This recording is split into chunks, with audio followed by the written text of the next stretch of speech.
Welcome to Quiz channel. In this video, we'll understand what generative AI is, why it matters today, and how it evolved from early language processing systems into powerful modern models. We'll go step by step in a simple way, and there will be quizzes along the way to test your understanding. Generative AI is no longer just a research topic or a passing trend. It is becoming part of everyday work, whether that means writing emails, generating designs, summarizing documents, or helping with coding. That is why learning it now matters so much. In many fields, people who understand how to work with AI are better prepared to adapt, contribute, and stay competitive. The article highlights 3 practical reasons to learn generative AI. First, it helps you stay competitive because employers increasingly value AI literacy. Second, it helps you innovate faster by giving you a strong starting point, like draft text, design ideas, or code suggestions.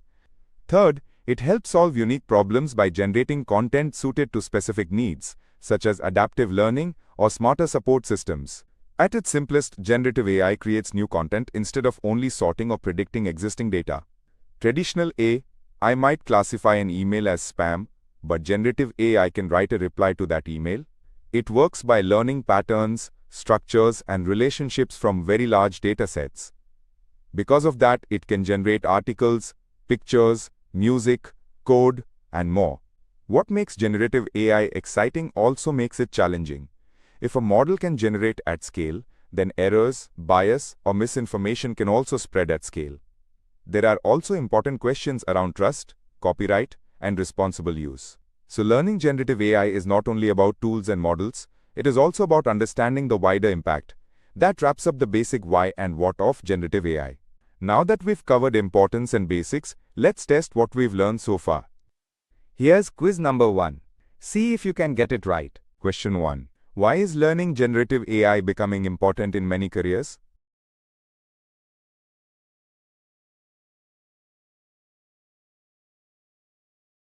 The correct answer is because AI skills are increasingly expected. The article explains that generative AI skills are becoming a baseline expectation in many fields. This makes AI literacy valuable for adapting and staying competitive. Question 2. What best distinguishes generative AI from traditional AI?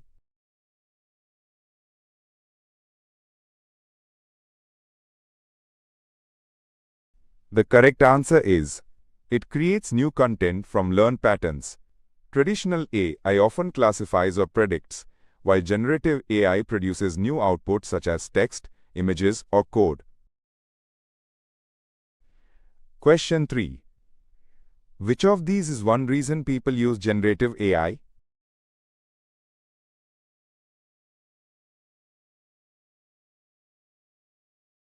The correct answer is to innovate faster with useful first drafts.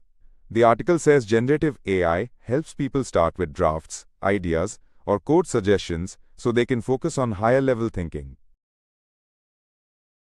Human language is messy, full of punctuation, variation, and ambiguity. Before a model can learn from text, that text usually needs pre-processing. This includes cleaning it, splitting it into smaller units called tokens, and making the format consistent. It may sound basic, but this stage is essential because weak input preparation causes problems later in the pipeline. As text processing improved, natural language processing, or NLP, developed into its own field. Early NLP systems relied heavily on handwritten rules, lexicons, and simple statistical methods. They could do useful things like tokenization and basic grammar analysis, but they often struggled when words had multiple meanings. Even so, these systems were important because they showed just how complex language really is. Computers cannot directly understand words the way humans do, so text must be converted into numbers.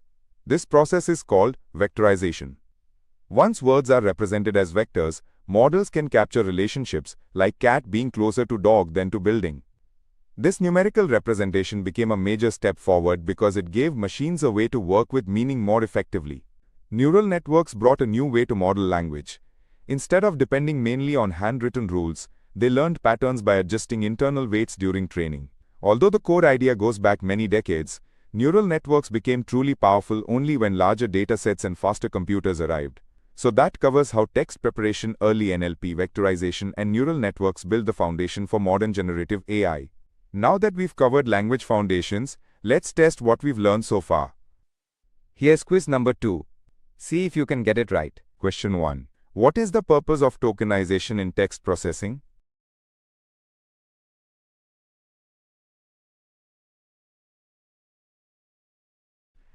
The correct answer is to turn sentences into smaller text units.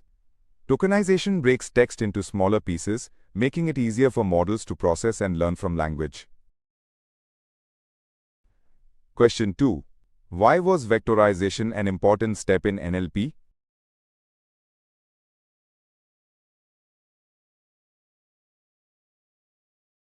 The correct answer is it converted words into numerical representations. Vectorization allows computers to represent words mathematically, so models can learn relationships and patterns.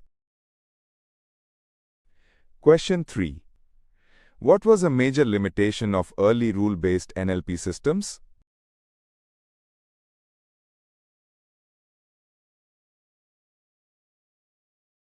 The correct answer is they struggle with ambiguous word meanings.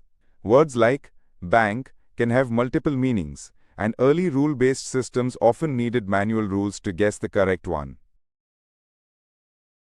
Basic neural networks were useful, but they often lost track of meaning in longer sentences or passages. Sequence models such as RNNs and LSTMs were designed to carry information forward through a sequence, one step at a time. This helped them model language more naturally than earlier approaches. Still, when texts became very long, these models often found it difficult to retain the most important context. The encoder-decoder architecture was a major milestone. The encoder reads the full input and compresses it into a meaningful representation, while the decoder uses that representation to generate an output sequence. This made tasks like translation, summarization, and question answering much more practical. It also marked a shift because models were no longer just analyzing language, they were beginning to generate it. Then came the transformer, introduced in 2017 through the famous paper, "Attention is All You Need."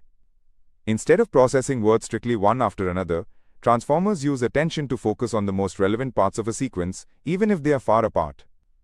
This improved both performance and scalability in a big way. With transformers, modern large language models became possible, and that completed the key evolution described in this guide.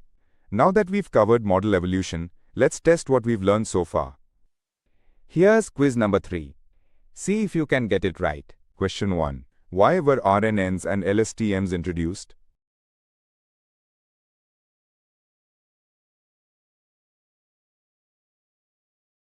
The correct answer is to handle sequences and preserve context better. RNNs and LSTMs were designed to process language step by step and retain context across sequences more effectively than simple networks. Question 2. What is the main role of the encoder in an encoder-decoder model?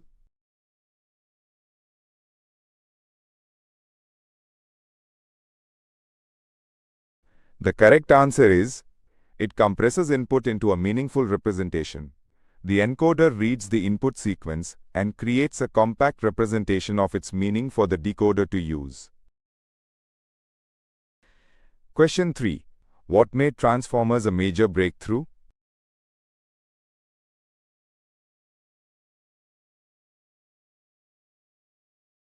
The correct answer is they used attention across the full sequence.